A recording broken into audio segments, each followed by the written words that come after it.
En este sentido, pues sabemos que hay un déficit de créditos hipotecarios, no porque no existan productos, sino porque hay otras dificultades que inciden en que uno no pueda adquirir un crédito hipotecario tan fácil y termina mudándose justamente a otras modalidades como el Foviste o el Infonavit. Lo que se solicita que reportes como ingreso por 1 millón que te presten para una vivienda son 31,500 pesos, ¿no?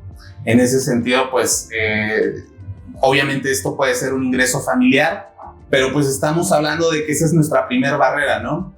Que pues en México existe mucha informalidad. Hay personas que obviamente pueden tener ese ingreso, pero pues no está reportado, y al no estar reportado puede ser un comerciante incluso que tenga un mayor ingreso, pero si eso no lo puedes demostrar, pues es otra barrera que tienes para poder solicitar un crédito bancario, ¿no? Oye, y hablando un poco del tema de justo que no tienen acceso a este tipo de créditos, pues con eso se reducen las posibilidades de los jóvenes para tener acceso a la vivienda, que era lo que platicábamos.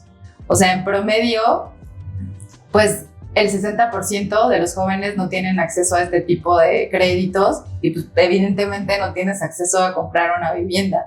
Y entonces ya se empieza a cambiar como la tendencia de qué hago ahora, si compro en copropiedad, si mejor invierto en, no sé, otro tipo de, bueno, lejos de otro tipo de instrumentos, invertir como en factores como tipo co-living, en donde pues igual y puedes vivir como si fuera un hostal.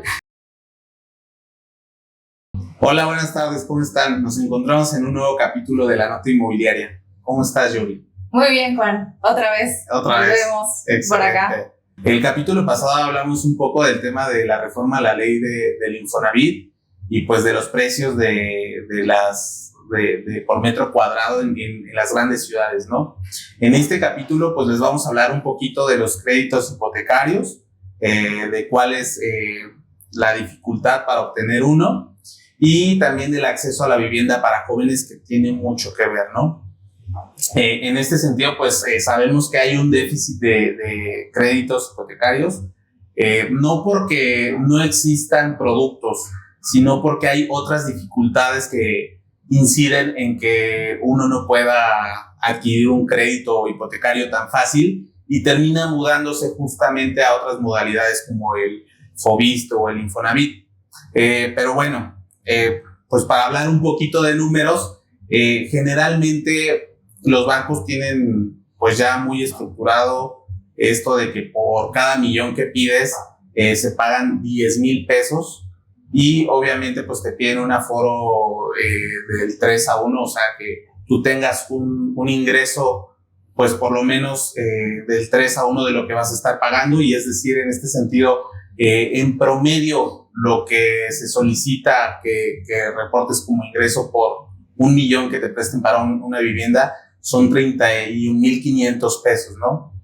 En ese sentido, pues, obviamente esto puede ser un ingreso familiar, pero pues estamos hablando de que esa es nuestra primera barrera, ¿no? En México, pues los salarios suelen ser más bajos entre los profesionistas. Un profesionista gana alrededor de 12,000, 15,000 pesos, y obviamente, pues si ya lo juntas con tu pareja, alcanzas tal vez ese aforo que te piden. Sin embargo, pues no es lo único, ¿no?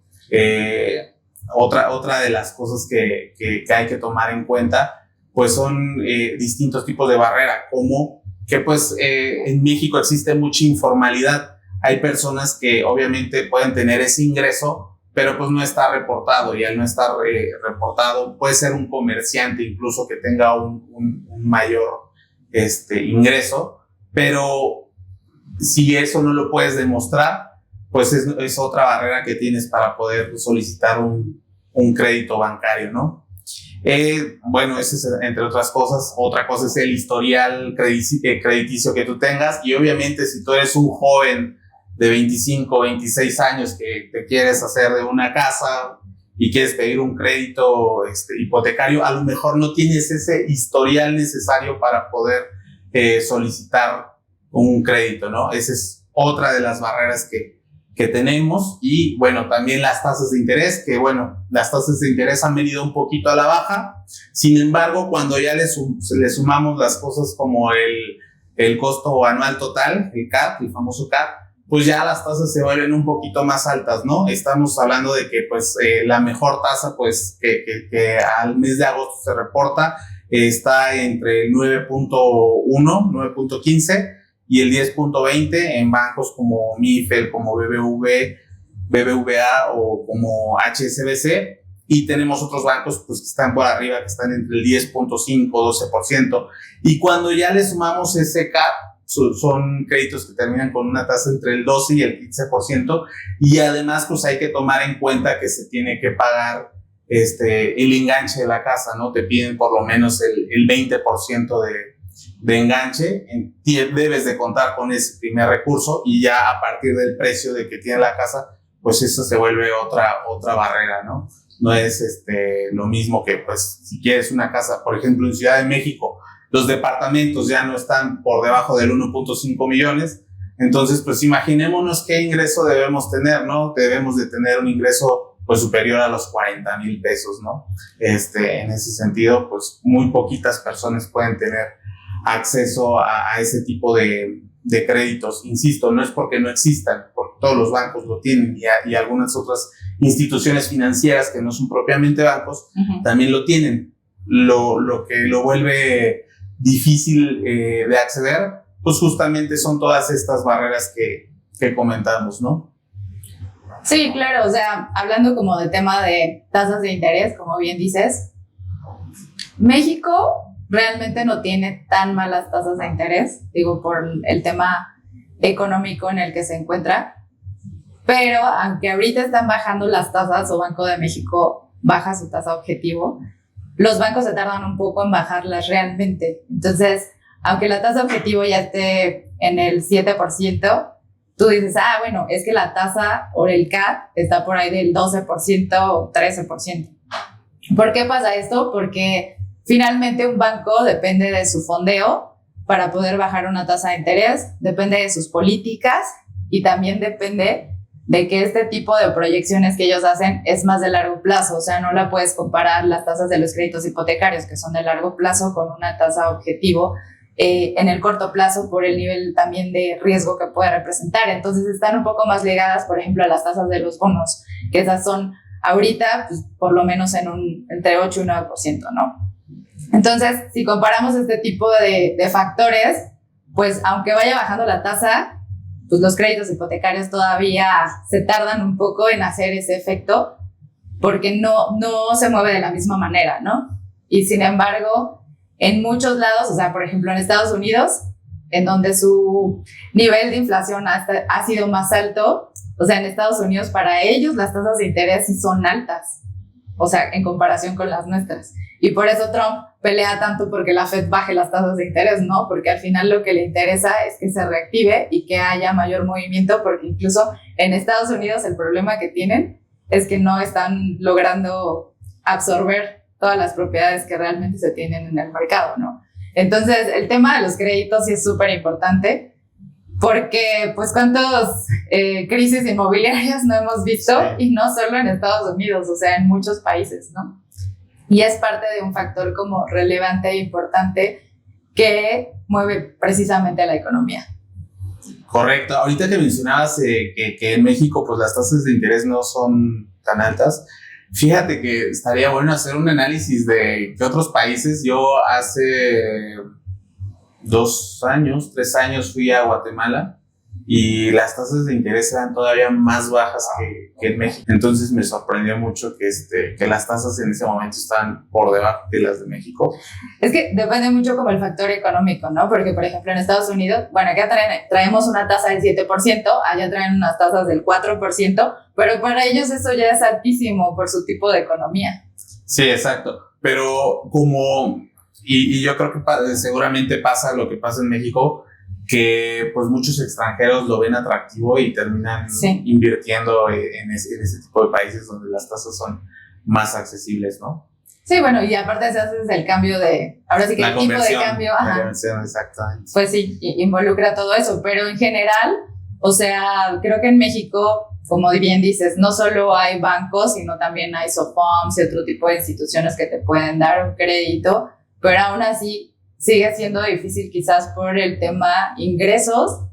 Y pues ya una casa o un departamento de 3 millones, o sea, si andas pagando fácil por ahí de los 22,000 hasta 28,000 pesos, o sea, dependiendo de todo lo que tengas que pagar, ¿no? O sea, al mes como tal, por una hipoteca. Sí, exactamente. Pues en línea pueden encontrar varias herramientas, varias calculadoras en las que ustedes meten el valor de la vivienda que quieren comprar. Ya ahí te pone el tipo de enganche, o más bien la cantidad de enganche, el porcentaje de enganche que vas a dar, y ya te hace como ese cálculo, ¿no? Entonces es bien importante que cuando, incluso te hace la comparación entre algunos bancos y instituciones, cuando ustedes quieran solicitar un crédito, pues no nada más se vayan con el tema de ahí que, pues porque yo tengo mi nómina en este banco y me llegó la notificación, sino que comparen realmente, porque pues a veces dices, es un punto porcentual, pero ese punto porcentual a la larga puede ser bastante importante, ¿no? Entonces, la sociedad hipotecaria tiene su calculadora y hay otras más en donde ustedes pueden ahí meter todos los datos, los precios de la vivienda que quieren, y pues ahí pueden ver cuál va a ser el pago, por cuánto tiempo y demás. Es muy importante también pues estar informados, ¿no? Insisto, ahorita hay muchas herramientas para hacer esas comparativas y esos análisis. Y bueno, aquí algunos datos que tenemos de la Asociación Mexicana de Profesionales Inmobiliarios, que es la AMPI, nos dice que 3.5 de cada 10 mexicanos tienen acceso a un crédito hipotecario formal. O sea, que estamos hablando de que es muy bajo la población que puede tener acceso a un crédito, ¿no? Insistimos, pues hay mucha gente que puede tener el dinero, los recursos, pero pues al no ser una economía formal. Recuerdo mucho el tema de Ecatepec. En Ecatepec se mueve mucho dinero, pero no es dinero que esté, pues digamos que registrado, justamente porque son comerciantes. No quiero decir otra cosa, o sea, hay mucho comercio, y entonces pues es gente que podría tener la posibilidad, pero es gente que no puede ser atendida por estas instituciones. Entonces también ahí hay un área de oportunidad muy grande para las instituciones financieras, como para, no sé, revisar algunas otras herramientas que puedan ajustar para otorgar más créditos, ¿no? Por ejemplo, creo que GIR y algunas OFOMs sí te dan créditos si no eres así como, o sea, si no estás ligado a un empleo formal, por así decirlo. Pero sí hay como otras cosas que tienen que evaluar. Exactamente. Obviamente eso es muy diferente al tema de un banco, pero efectivamente hay otras instituciones que no necesariamente tienes que tener ahí pues una cuenta en el banco con un historial súper largo, ¿no? Aunque seguramente, o sea, si hay mayor riesgo porque no tienes un empleo formal, la tasa va a ser más alta. Y justamente creo que por eso los bancos se detienen un poco a hacer eso, ¿no? Por el riesgo de la cartera vencida, ¿no? Uh-huh. Pero bueno, pues ahí hay un área de oportunidad bastante importante para que pongas tu SOFOM. Exactamente. Si alguien tiene ahí una lanita de que le sobre, como en los TikToks que de repente sacan, si tú tienes unos milloncitos, pues ahí tienes un nicho de oportunidad. Digo, la inteligencia artificial, ahorita estaba escuchando que en algunas instituciones financieras, pues justamente te miden como qué riesgo puede tener ese cliente, ¿no? Incluso te detectan hasta qué tan rápido tecleas para saber si estás falseando información y todo ese rollo. Entonces yo estoy seguro que en un corto tiempo pues ya va a haber también como otras opciones, ¿no? Diferentes a los bancos tradicionales que estén pues interesados en otorgar estos créditos. Oye, y hablando un poco del tema de justo que no tienen acceso a este tipo de créditos, pues con eso se reducen las posibilidades de los jóvenes para tener acceso a la vivienda, que era lo que platicábamos. O sea, en promedio, pues el 60% de los jóvenes no tienen acceso a este tipo de créditos y pues evidentemente no tienes acceso a comprar una vivienda.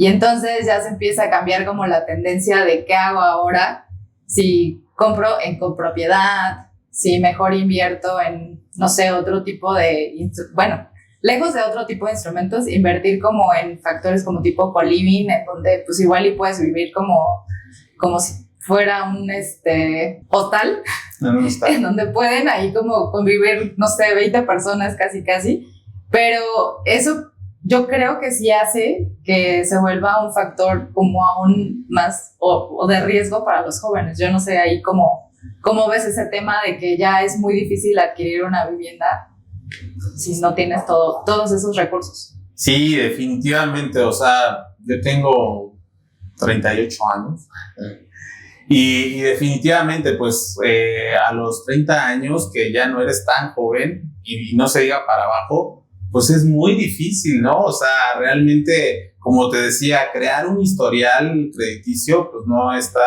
nada fácil. Entonces, y un poco también tiene que ver con lo que comentábamos en un episodio anterior, el ingreso de las personas, o sea, un profesionista en promedio pues está ganando 15,000 pesos mensuales, ¿no? Entonces, tienes muy pocas posibilidades de tener como el recurso suficiente, en primer lugar, para poder juntar el enganche. O sea, si somos realistas, necesitarías trabajar más de 10 años con ese salario promedio sin gastar un solo peso para poder comprar una casa, ¿no? Pero ese es un escenario irreal, porque pues todos comemos, vestimos, calzamos. Entonces, ese tiempo, esos 10 años que te tomaría juntar el dinero para comprar una vivienda, con los gastos que tienes, se puede ir a 20 años, pero en 20 años la vivienda ya no va a costar lo que cuesta ahora, ¿no? Entonces, aunque tú quisieras empezar pues muy joven pues con todo este tema, pues yo creo que es muy complicado, ¿no? Y por eso existen este tipo de diversificaciones, por así llamarlo, de co-living o de otras formas de adquirir una vivienda, ¿no? Al final, o un patrimonio. Sí, porque si te pones a pensar, el precio promedio de la vivienda está por arriba del 1.8 millones. Y los precios de la vivienda crecen al 8% más o menos, ¿no? Entonces, como dices, por más que le quieras como ganar a eso, exacto, está difícil, ¿no? Sí, está muy difícil. Y yo creo que, pues ahí lo que platicábamos la última ocasión, en el último episodio, pues es estar muy atentos a los cambios que puedan venir, sobre todo en la ley del Infonavit o en la vivienda del bienestar, porque posiblemente para ese tipo de profesionistas que ganan ese ingreso, que tienen ese salario, pues sí puedan entrar en estos esquemas. Exactamente, yo creo que esta se presenta como una buena opción. Créditos que se han otorgado en el 2024, solamente el 22% fueron otorgados por el banco, entonces estamos hablando que el 78% fueron otorgados por otras instituciones, ¿no? Como Infonavit, como Fobiste, o incluso algunas otras. Entonces, pues esto de la reforma a la ley del Infonavit, pues yo creo que va a ser bastante interesante y si ya había una brecha, pues muy grande con los créditos hipotecarios, pues puede seguir acrecentándose. Claro que sí, pues entonces hay que esperar a ver qué pasa. Esperemos que hayan más oportunidades para los jóvenes y pues que puedan adquirir una vivienda, ¿no? Exactamente, pero bueno, ya lo iremos analizando. Muy bien, Yuri, ¿en dónde te pueden seguir? En mis redes sociales como Yuri-Real Estate. Y a nosotros en las redes sociales de Mercana, que aquí les dejamos todas nuestras redes sociales para que nos sigan. Muchas gracias. Gracias, Juan.